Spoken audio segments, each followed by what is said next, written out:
Hi students, and welcome to today's live IELTS class. My name is Adrian and I'm streaming to you from beautiful Victoria here on the west coast of Canada, also known as the Garden City because all of our beautiful flowers and trees that we have here. Welcome Carolina, our moderator. Everyone, this is a members chat class. That means only our channel members are able to chat, but of course everybody is able to watch. And we have these special classes every couple of weeks where we give our members chances to ask us questions and we provide answers for the IELTS exam for the different sections, the listening, the reading, the writing, and the speaking to help kind of reach those high IELTS band scores, even those band 9s.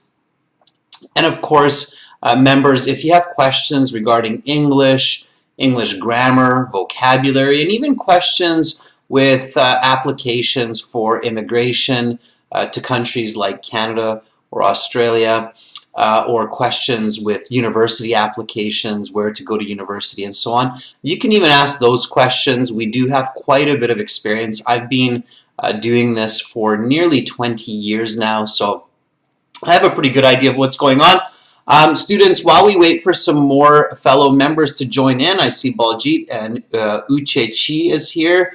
I would like to show you where you can find a lot of great information to help you. This lesson is presented to you by aehelp.com. That's our academic IELTS web portal, as well as gieltshelp.com. That's our general IELTS web portal. And on those websites, you can get a lot of help with your questions as well. This is what our academic IELTS website looks like here. And you can join our premium package by clicking this big red button that's just above my head there. As you can see, we are an official IELTS test registration center, and we are certified IELTS agents. So you are in great hands with us. For general IELTS, it's the same idea. All you have to do is go to this website here. It's the green background, and again click this red button right there and you can see more of our members joining in the class. Welcome Cass, welcome me, hi Kyber. Again, once you have access to our websites, you have a My Student account that's up at the top here. We're going to be using some of our tools from our student account. And I want to show you where you can find a lot of answers to questions. So members, if you have access here, also pay attention, okay?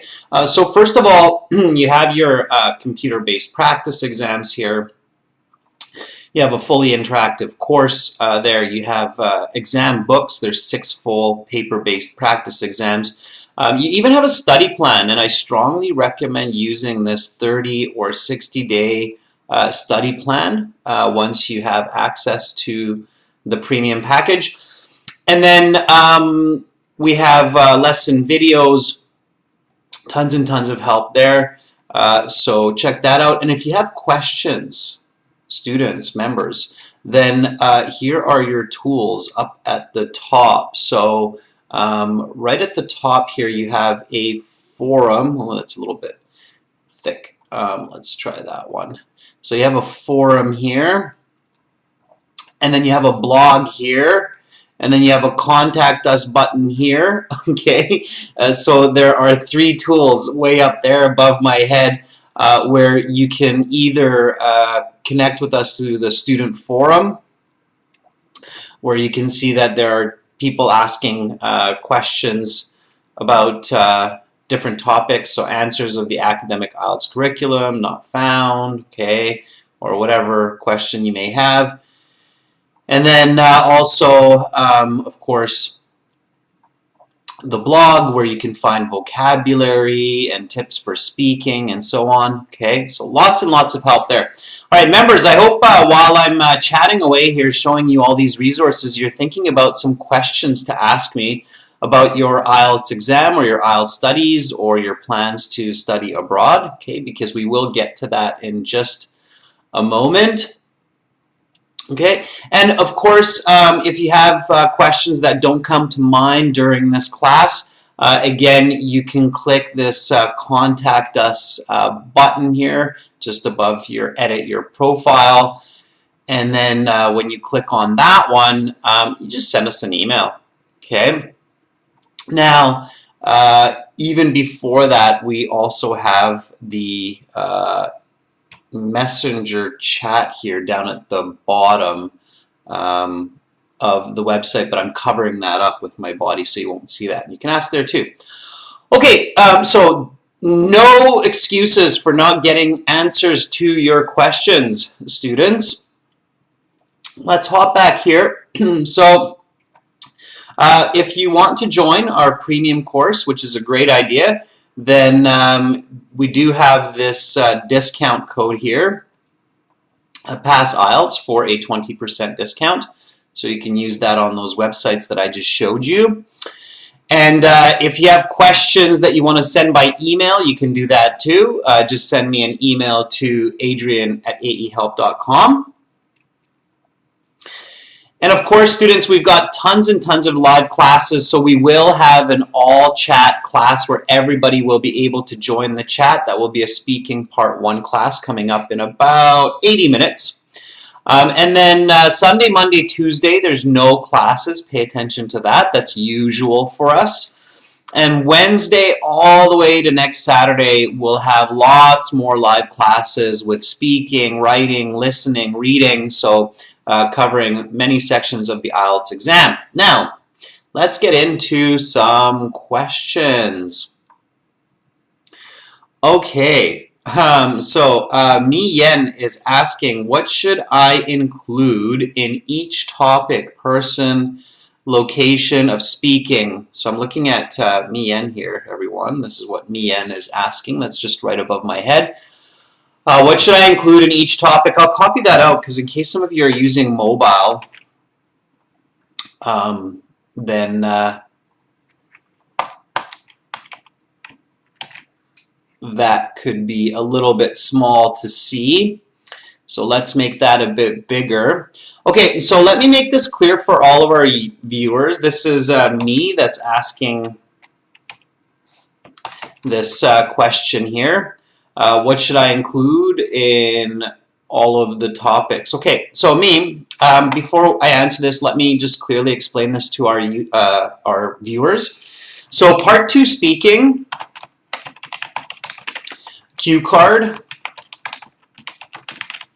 will cover either person, place, object,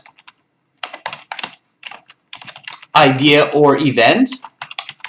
Okay, it will be one of those 5 or maybe a kind of a combination of 2, but it will focus mostly on one of those. Okay, like talk about a place where you like to go with your friends, for example, or talk about a person you really admire, or talk about an item that you take with you whenever you go out. Okay, so it will be about one of these topics. All right, and so me is basically asking, like, you know, what do we include? Because I know me has been paying attention to these classes and has realized that there's really kind of a logical order of information to talk about any of these topics, right?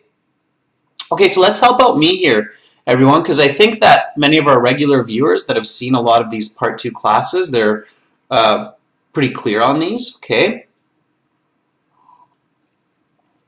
All right. So the answer is, let's do this nice and fast. So for a person, you want to talk about their appearance, so what they look like, and you want to talk about their personality backed up by their actions. Okay. So for example, if I'm talking about a person I admire, maybe I will talk about my supervising professor at university, Dr. Carr, who is a recognized neuroscientist.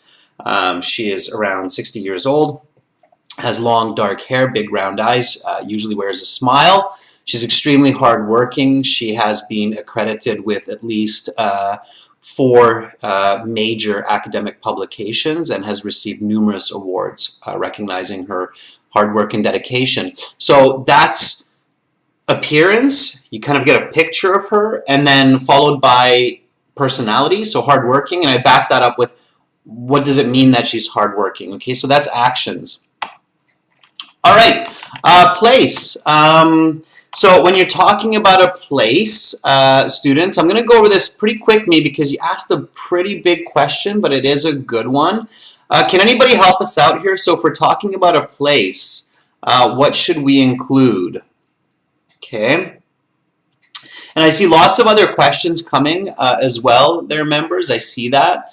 So I'm going to tackle those questions one after another and in the order I see them, and then make some connections when I see there's relevance among your questions. So let's help out me here a little bit. I know this is a question a lot of people wonder about. So when you talk about a place, what should you consider? So what do you think about during that 1 to 2 minutes of speaking when you're answering the cue card and the question is about a place? So talk about a place you like to go to in the summer, or talk about a place where you do most of your learning. Okay, so there's lots of different questions. Okay, so Tatiana says, what is the place, the location, the description, the example? Okay. So, yeah, we want to talk about the location. So where is it, right? Location, what else? Arminder says the size, the history, the attendees, okay? So we can talk about the location, the appearance, okay? Places, again, it's physical, right? So you want to describe what it looks like. I do most of my learning at the University of Victoria. It's a large campus located in the heart of Victoria that covers about 15 acres. It has roughly 20 different buildings, each one that can house about 500 students. The average height of the buildings is around 5 to 6 stories. Okay, so I start talking about the appearance. Then you're right, so we can talk about the attendees, so who goes there. We can talk about the activities, so what happens there. Okay, so at the University of Victoria, students learn for many different types of degrees. As well, there is a lot of research that is conducted there by professors and scientists, right? So what happens there? Activities and, of course, the history. Yeah, so you can talk about when it was established and so on. So that's place, okay? There's also event. When you're talking about an event, talk about what it is. So description of the event, the time of the event, the location of the event, the attendees at the event, and your personal activities of the event, and your experience of the event. Okay, so that's event. Right? And you should talk about kind of in this order. Now, I'm not going to give an example for all of these, otherwise we're going to be doing just this. Okay, so an idea. Talk about the origin of the idea, so where does it come from? Okay. Talk about the requirements of the idea, so what is needed for this idea. Okay. Talk about the utility of this idea, so why is this idea useful? Okay. Talk about the outcomes of the idea, so when you implement this idea, what happens, and talk about potentially the improvements for the idea. So how can you improve on that idea? Okay, so sometimes an IELTS cue card question will be like, talk about an idea you had to be healthier. And then you have to talk about an idea that you had to be healthier, like creating a diet plan. Where does it come from, right? All of these dangerous viruses around the world, people getting sick. I decided to be healthier. What's needed? I need a certain amount of money each month, about $100, to pay for vitamins and special nutrition. What's the utility? To boost my immune system. What's the outcome? I'm getting sick less often. How can I improve it? Well, I can also implement an exercise routine, right? So that's the idea, all right? Notice how quick I can be when I'm clear on these, okay? And then last but not least, in this case, is an object. Okay, object is also physical. So notice how person, place, object, they all have this kind of physical element to them. So the object, you should talk about its appearance. So what does it look like? Okay, you should talk about its origin. Where does it come from? You should talk about its function. How is it used? Okay. You should talk about its usefulness. So why is it valuable for you? How do you use it? Okay. And your opinion about the object. Okay. So include all those. All right. Okay, everyone. So that's it in a nutshell. If you go to, because that's really, really dense right there, okay? But if you go to the website, you go to your My Student account at the top there, and then you go to your full online course, this one here, okay? And you go to the speaking section, okay? I believe this one is in speaking part C, maybe? You have to check it out. These are sample dialogues, speaking interview. No, maybe speaking part B. Let's check that one out. Yeah, there it is. Okay, all right.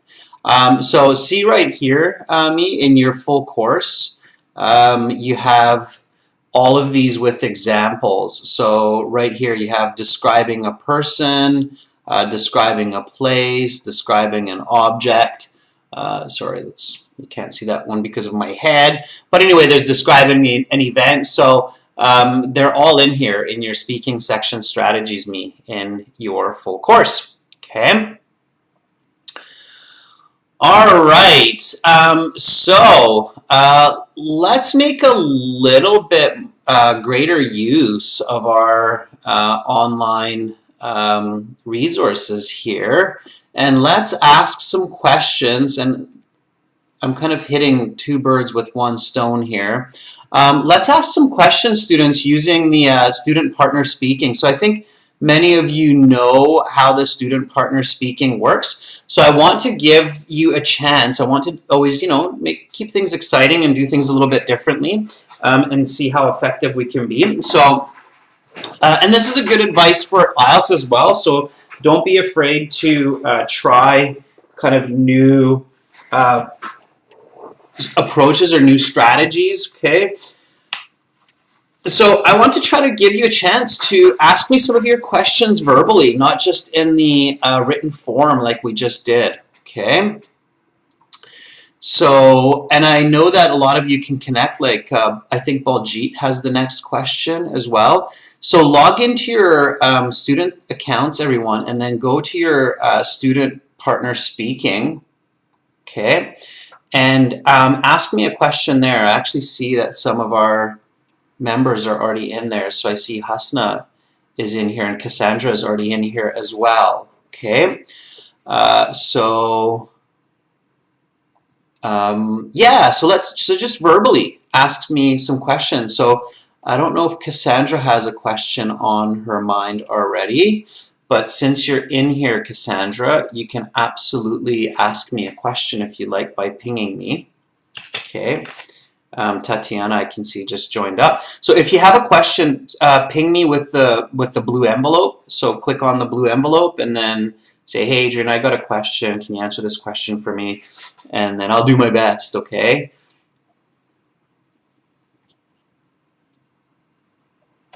All right. So let me see what we have in the chat here. Okay, Cassandra's there. All right. So let me see. Yeah, so there's Cassandra. So Cassandra says, may I ask you a question? Sure, Cassandra. Let me reach out to you.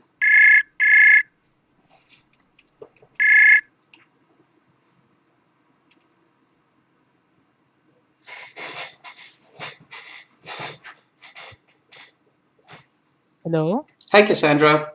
Hello. How are you, Adrian? I'm doing great, thank you. How are you doing? I'm doing great as well. That's good. That's good. Healthy? Are you enjoying the weekend so far? Yes, I'm enjoying while I'm stuck here inside. Okay. All right. So it sounds like you have a question. Go ahead. Ask me whatever you'd like, and then I'll do my best to give you a good answer. Okay. Okay. A while ago, I have my speaking practice with my partner, uh, and then suddenly I asked her to clarify something about like it's like is it okay for to clarify a question to an examiner if it's like a general question like for example, what stories do I like to hear? Could I? It can affect my score. It will be like have a negative effect in my score. Okay. Before I answer you, I want to be 100% clear that I'm answering the right question. So, do you mean like, can you ask the examiner to clarify the question further? Yes, it's like kind of vague. Like what's if for example, what stories do I like to hear? That's the question. Mm-hmm. Yeah, it's a good question. Cassandra, you can, but they will only repeat the question. Okay, so Mm. they can't give you further detail, and they can't paraphrase the question. If they're doing that, they're actually doing something that they shouldn't be. So their instructions, and as we've said often, like we do have a very direct connection with British Council, and we speak with them and we ask them these questions because we're curious as well. We get these questions often. The instructions for the examiners is that they're allowed to repeat a question, but they're not allowed to paraphrase and they're not allowed to give more details regarding the question. So you simply just have to answer that question. So if, for example, the question is what you just said, like what stories do you like to hear, then you just have to do your best to interpret that question, like what genres of stories, and then give that answer. So, for example, you would say something like, well, I really like listening to stories about vacations that my friends have gone on in the past. I had a really good sit down chat with my friend Sarah the other day, and she told me all about her trip to Hawaii. I love these stories because it makes me excited to go on adventures in the future myself. And then that's your answer, and then you keep going. The reason that they can't paraphrase, the reason that they can't give you more details is because those questions obviously they ask from other students as well. So they have to have validity and reliability in their marking. And if they paraphrase or if they give details, that changes the reliability of the exam process. Does that make sense? Yes. Okay. Okay. I understand. Yeah, so you can ask, but at the end of the day, if you say, "Can you please clarify that further?" It's kind of vague. Then all they will do is they'll just repeat it, and so don't be surprised if they're like, you're like, "What are you, a robot? Why are you just repeating that?" It's because of that reliability and validity. Okay. Okay. Okay. Okay, that was a good question. Yeah. All right. Yes. No, thank you. Thank you for clarifying it. Yes, I was bugging me for a while now. Yeah, and it does bother people because they do have some questions where it's kind of like, well, what are you asking me exactly, right? Like, where are you going with Yes. that? It could be interpreted a little bit differently. The people who make the IELTS exam, they do really try to come up with questions where it's fairly clear for the candidate what is being asked. So it's not up to interpretation, but it's like fairly direct. So don't my tip here is don't overcomplicate it. Okay, so just kind of go with it. Don't overcomplicate it. Okay. Okay.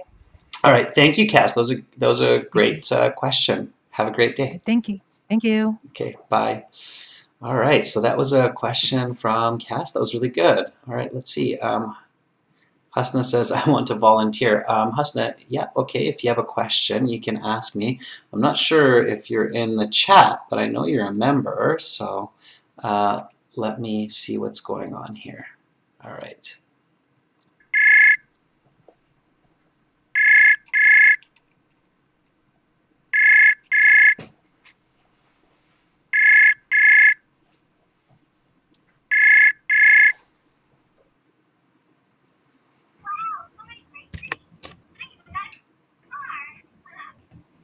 Hi, Hasna.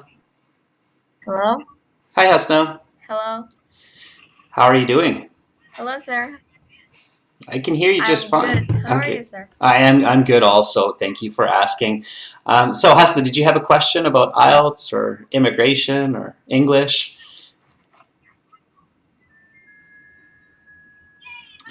No. This is not a speaking class yet. So right now we're doing the question and answer class for Oh, members. The speaking class is going to be coming up after this one. That's why I was kind of like, I don't think you're actually in the chat. You're not. You're kind of maybe semi-following the class. But if you have a question about IELTS, something that's been kind of bothering you or you're curious about, now's a good chance to ask me.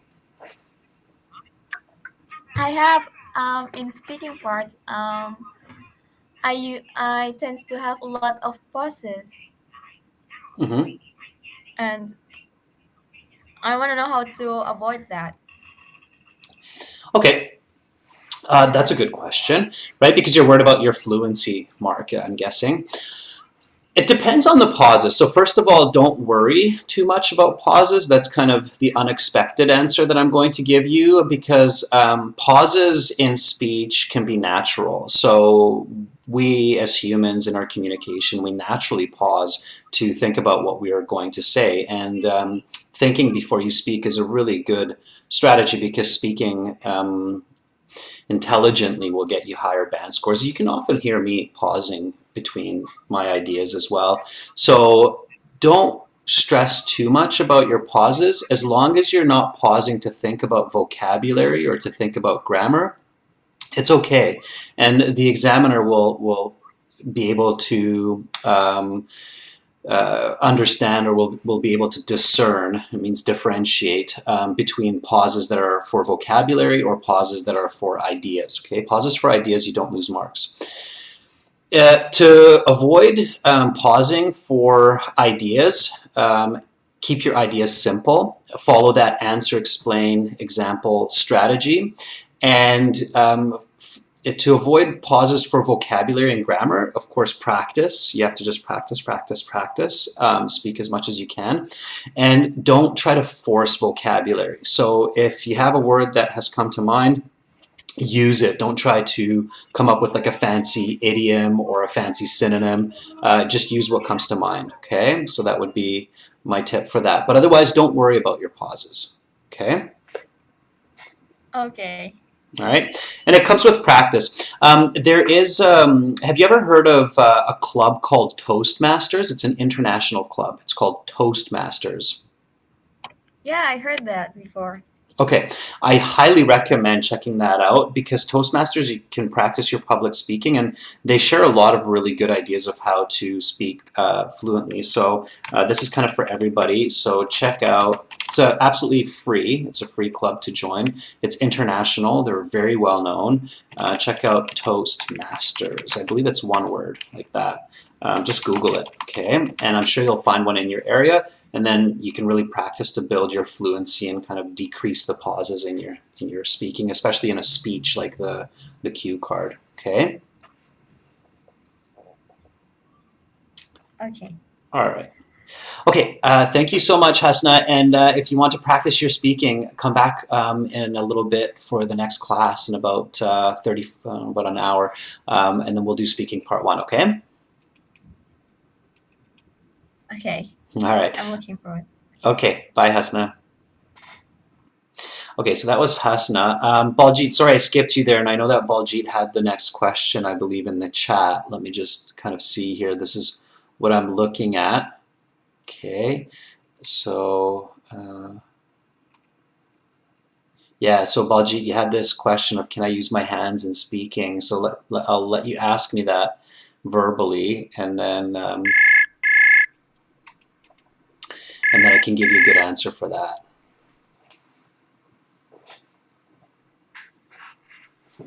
Hello. Hi, Baljeet. How are you, sir? I am doing fantastic. How are you? I'm also doing great, sir.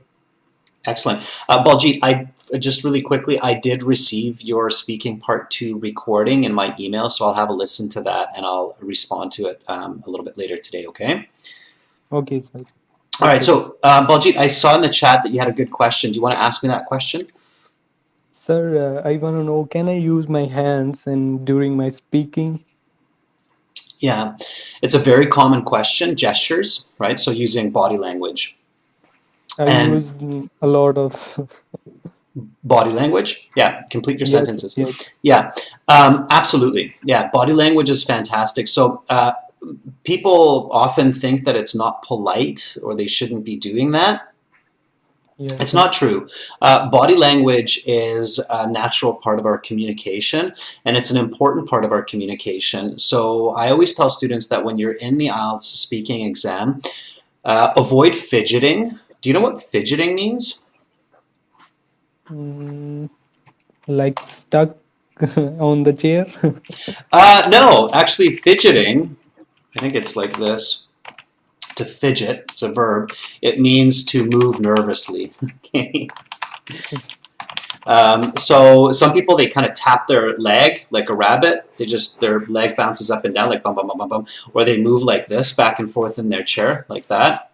Okay. Okay. If you're looking at me, then you can see what I'm doing. So that's called Yes. fidgeting. That kind of nervous movement is fidgeting. Or some people will tap their hand on the table, right? So that's fidgeting. Instead of fidgeting, it's good to just use the hands to express your ideas. That will make you more confident. So body language that's not fidgeting Okay. improves confidence and emphasis. Okay. So when we use our hands to express ourselves, that also has a strong connection with the way that our brain is working in our speech production centers. I'm not going to get into too much psychology, but you have a part of your brain called the Wernicke's area that's used for producing speech, and Broca's area that's for comprehending speech. But anyway, there's a strong connection between the motor cortex, so the part of the brain that's responsible for producing movement, with communication. And combining those two definitely leads to better communication. And you see that public speakers who are very good public speakers tend to have good body language as well. So use it. Kind of be the Italian. Italians really have very pronounced body language, and I always tell students, be the Italian. Use your body language, okay? Okay. Okay. Can I ask one more question? Yeah, just before you do, I want to give another important piece of advice there. Don't ever cross your arms like this in the speaking, because that puts pressure on your chest and your breathing. So you want to keep an open body posture. And don't put your hands under the table. Again, that kind of closes your body off. So keep an open body posture. Keep your hands on the table. Okay? Okay. Okay. All right, go ahead, Baljeet. Ask me another question. It is about reading section, sir. So Mhm. when I do reading, like what, why, how, it slows my speed, but it is quite accurate. But when I do in speed, like in time, then I mess up totally. Yeah, I mean, there's only a simple answer for that is you just have to keep practicing it. So the more you practice it, the faster that you will get at it. So using that critical thinking, what is this Yes, paragraph sir. about? Why is the author asking this? How is the author supporting this information? You just get faster through practice. If you're having difficulty with going through all three of those questions for each paragraph. So just to be clear for all of our viewers, Baljit is asking about critical or active reading skills, which is asking what, why, how, for the content of each passage in each paragraph. Then what you can do, Baljit, for your official test, if you're like, oh, I can't do this because I'm just not going to have enough time and I'm going to get too confused, then drop the how question and just stick with the what, why. So what is the author saying? Why is the author saying it? What is the author saying? Why? And forget the how, and the how will come when you need to check it. Okay. Okay, sir. I do that, and I do it with the writing down all the questions and answers on paper. Yeah. When you're practicing at home, that's the way to do it. Yeah, you want to write it Yeah. down and then check it. Absolutely. It's time taking, but it's an extremely effective way to improve your reading comprehension for sure. Yes, sir. Okay, Baljit, thank you so much for those valuable questions and that share. And we'll talk to you later, okay? Thank you, sir. Okay, bye, Baljit. Thank you. Okay, so that was our member, Baljit. Let me see if we have, okay, we have Tatiana here as well. Okay, let me reach out to Tatiana.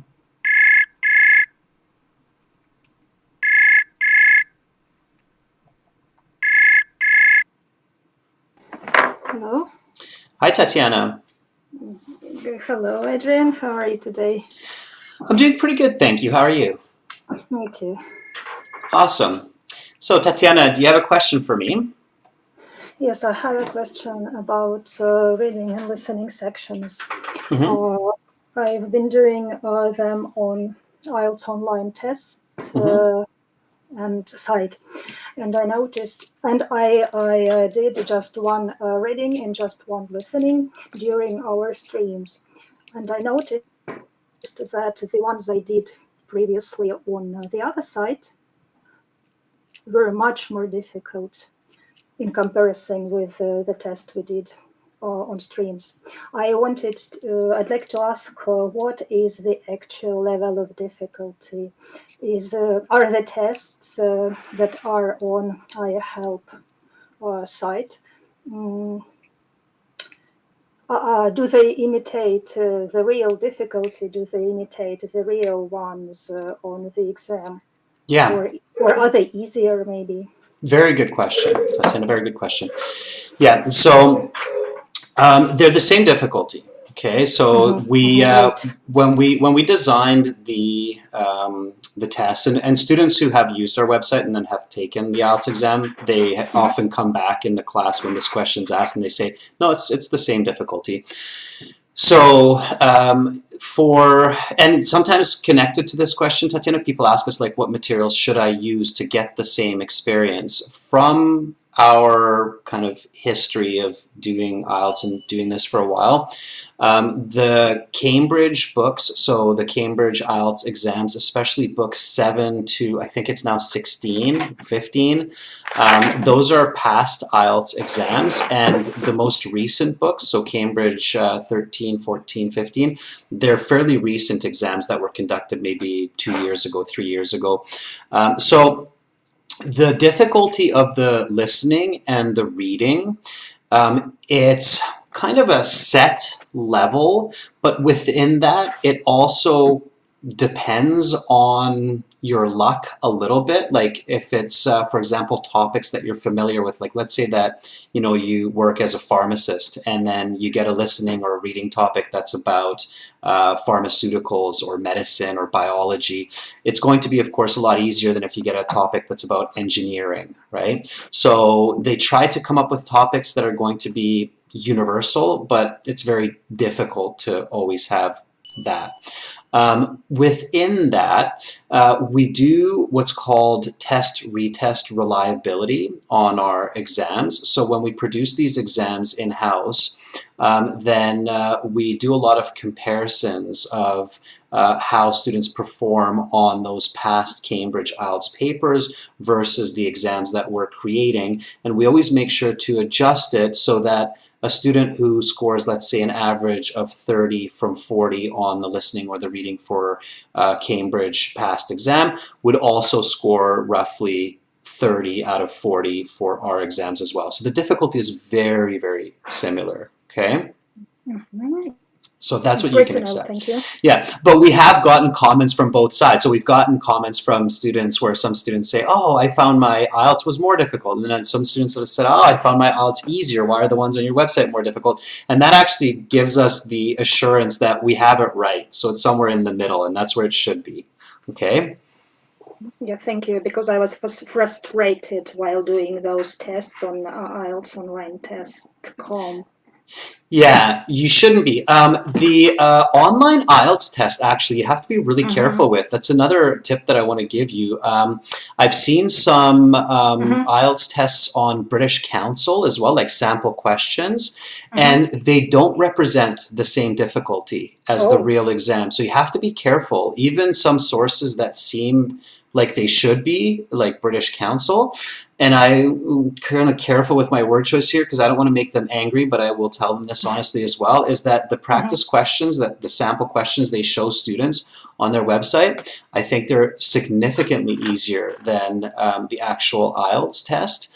And some practice materials out there like Barron's IELTS, which is a big producer of IELTS practice materials that you can find almost anywhere in the world. It's called Barron's IELTS. They're like 30% easier than the actual IELTS exam. So you do have to be careful with what you're choosing to study from. Longman's study materials sometimes don't look at all like the real exam. So they'll have task 1 examples for academic that don't look anything like task 1 in the real test. So you have to be careful for sure. Okay. Okay. All right. Okay, Tatiana, thank you for your question. Have a lovely day. Thank you. You too. Bye-bye. Bye-bye. Okay, so that was a question from Tatiana. Okay, let's have one more question here. All right. Here we have Nutan, our member. Let's see if I can catch Nutan.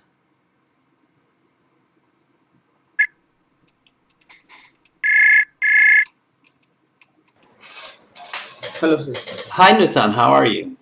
I'm very good, thank you. How are you? I'm doing pretty good. Yeah, Nice. yeah. Weekend is ahead of me as well, so I've got some plans. I'm gonna go skiing on Monday, so I'm looking forward to that. Nitan, how can I help you? Do you have a question? Yes, sir. I have two questions, one with the IELTS and one general. So, but that is also respected with the IELTS itself. Okay, so the first question is with the writing part. So, like yesterday we are writing, and you advised us to have the quantity of our answer within like 250 words or 300 words to get a high band. But other than the quantity of words, what would be the other criteria would be checked while giving us a band in writing?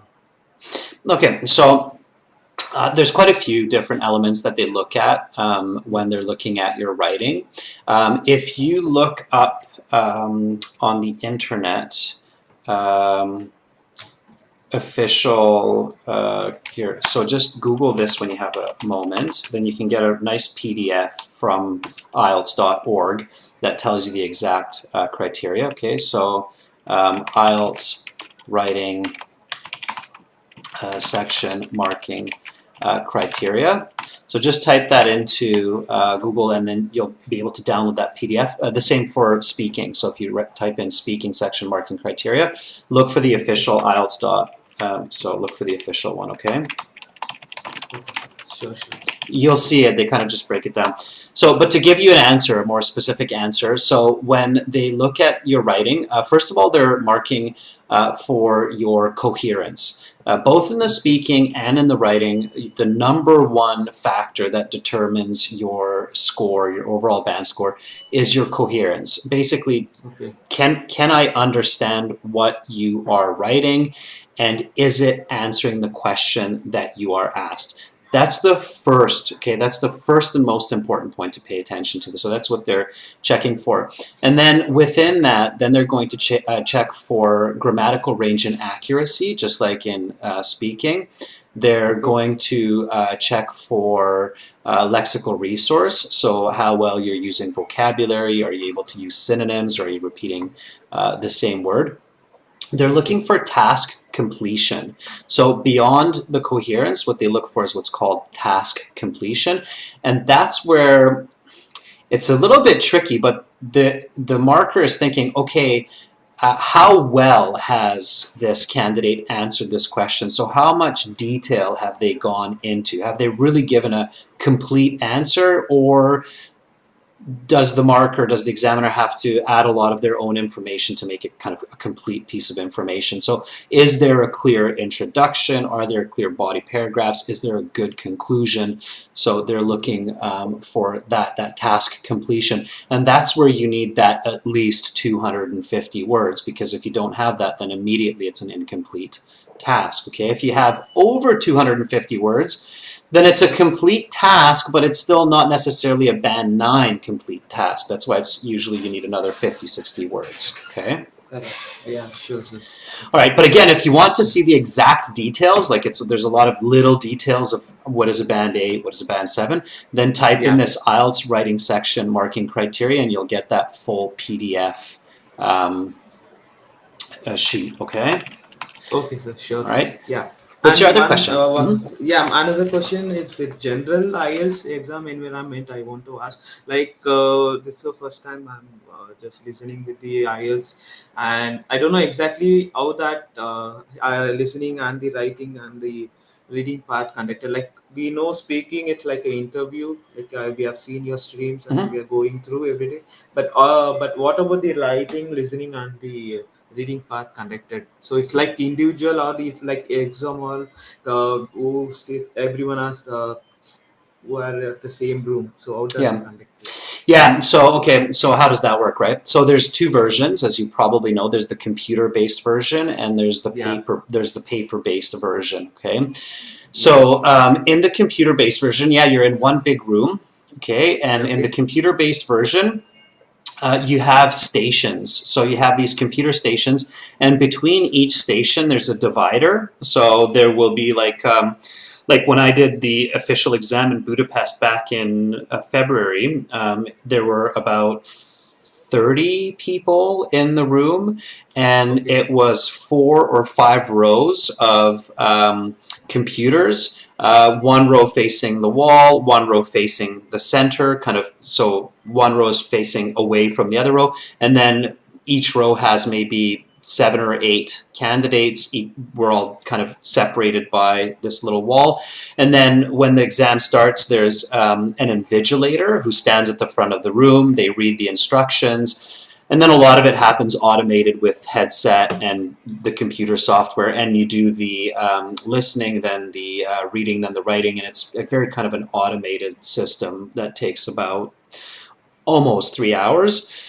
The paper-based exam, sorry, is very similar. So it happens in a very similar way, except instead of a computer, you have a question booklet and an answer booklet, and then the invigilator is giving a little bit more instructions, that some of them that you would hear on the headset through the computer instead. So that's how it works. And you go in there, and then you sit the whole time, and you do the exam, and you can go to the washroom, but not at any time. Okay, so this is an important and interesting point here that that a lot of people might not know is your washroom breaks. You have to be very strategic with your washroom break, and if possible, I'm kind of worried to say this, but you want to try to avoid going to the washroom. So don't drink too much water. Definitely don't drink a ton of coffee.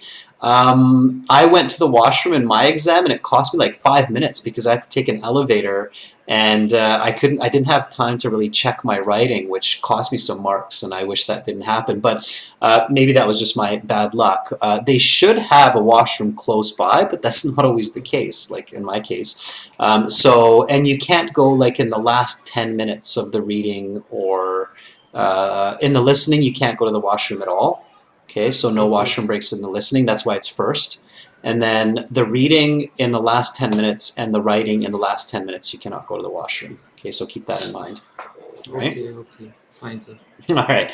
Okay. All right. Thank you for the questions, and I will see you in class, Lutan. Make sure to hang around for the speaking. Okay? Sure, sir. Thank you. All right. Thanks for those questions. For your Bye. answer. Bye. Okay, so those were some questions from Nutan. Students, I'm going to stop with the question and answer session there for now, but worry not. Again, if you have more questions, you can always send me an email to adrian@aehelp.com.